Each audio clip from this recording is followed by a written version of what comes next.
Question में बोला give the general entry for workman compensation reserve, आपको गिवन है 70,000 गिवन है at the time of retirement of Niti, and where there claim is 25,000। Claim कितने का है? 25,000 का क्लेम आ रहा है। द फर्म हैज 3 पार्टनर है, ठीक है, लिखा है, तो ये रवीना है, इसमें लाइन आ गई है,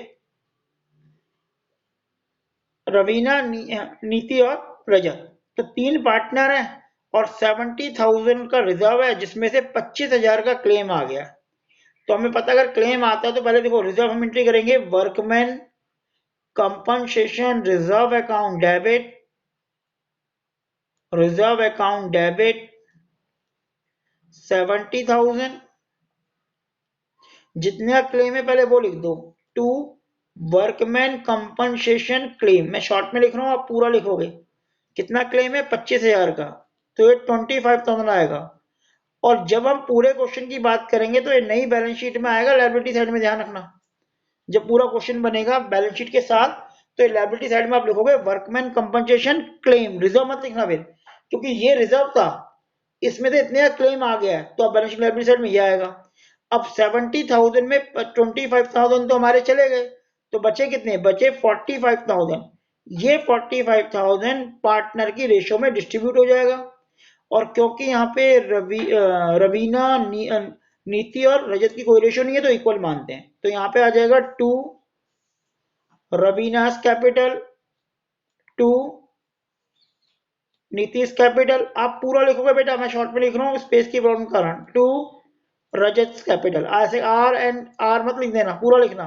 कितना? इस 45,000 को इक्वल डिवाइड करोगे तो 15,000, 15,000 और 15,000 ये आ जाएगा। तो हुआ क्या? रिजर्व में अगर कोई क्लेम नहीं था पिछले क्वेश्चन में, तो हमने पूरा बांट दिया था। यहाँ पे जो क्लेम आया उसने माइन दे दिया, क्लेम में ट्रांसफर किया और बाकी डिस्ट्रीब्यूट कर दिया। देखो पॉइंट हमें क्या कह रहा है, सेकंड पॉइंट में बोला, सेकंड पॉइंट में बोला है कि वर्कमैन कंपनसेशन रिजर्व 60,000 है at the time of retirement of Sajan, and when there is no claim, and the 3 partner हैं राजन, साजन और कविता। भाई 60,000 है, कोई क्लेम नहीं है, और अगर कोई क्लेम नहीं है तो भाई डिस्ट्रीब्यूट हो जाएगा, simple. Workman compensation reserve account debit 60,000 to Rajan, Sajan और कविता के नाम से, 20, 20 और 20,000, बस ये डिस्ट्रीब्यूट हो जाएगा तीनों में, सिंपल। अगला पॉइंट क्या कह रहा है? कह रहा है give general investment fluctuation reserve दे रखा है आपको 4,000 at the time of retirement of jet, and investment market value कितनी है? 19,000 और बुक वैल्यू कितनी है? 20,000। मतलब हमने 20,000 रुपए लगाए थे जो बुक वैल्यू है, और मार्केट वैल्यू 19,000 रह गई, मतलब हमें 1,000 का लॉस हो गया। अब इस लॉस के फ्लक्चुएशन के लिए ही हम रिजर्व अकाउंट को क्रिएट करते हैं, ध्यान रखना बेटा। तो होता क्या है, एक बार रिवाइज कर लेते हैं। इन्वेस्टमेंट फ्लक्चुएशन रिजर्व, इसमें से माइनस करते हैं जो लॉस होता है। लॉस क्या होगा?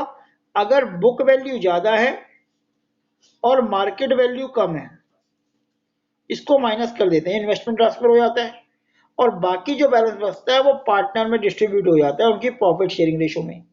तो यहाँ पे 4,000 हमारे पास वर्कमैन इन्वेस्टमेंट फ्लक्चुएशन रिजर्व था, बुक वैल्यू दे रखी है हमें 20,000, हमने 20,000 की इन्वेस्टमेंट की थी, जबकि फ्लक्चुएशन के कारण वो 19,000 रह गई। जैसे शेयर मार्केट में फ्लक्चुएशन होती है, तो 1,000 का लॉस हो गया, तो बचा कितना? 3,000। ये 3,000 पार्टनर में डिस्ट्रीब्यूट हो जाएगा उनके प्रॉफिट शेयरिंग रेशो में। तो यहां से क्या बात निकल के आई? हमारी एंट्री बनेगी investment fluctuation reserve account debit 4,000 to investment, जो लॉस हुआ है इन्वेस्टमेंट का, to investment 1,000 to X, Y और जेड। जो 3,000 है तीनों डिस्ट्रीब्यूट हो जाएगा, अगर कुछ भी गिवन नहीं है तो वाई 1,000, 1,000 और 1,000। तो ये हमारी इन्वेंट्री होगी, एंट्री होगी इन्वेस्टमेंट फ्लक्चुएशन रिजर्व की। अब ये वैल्यू लेस भी हो सकती है, बराबर भी हो सकती है, ये सारा हमने ऑलरेडी करा हुआ है पिछले टॉपिकों में, तो एक बार वो देख लेना। कुछ पूछना हो तो आप पूछ सकते हो, एक बार इस पॉइंट को देख लो।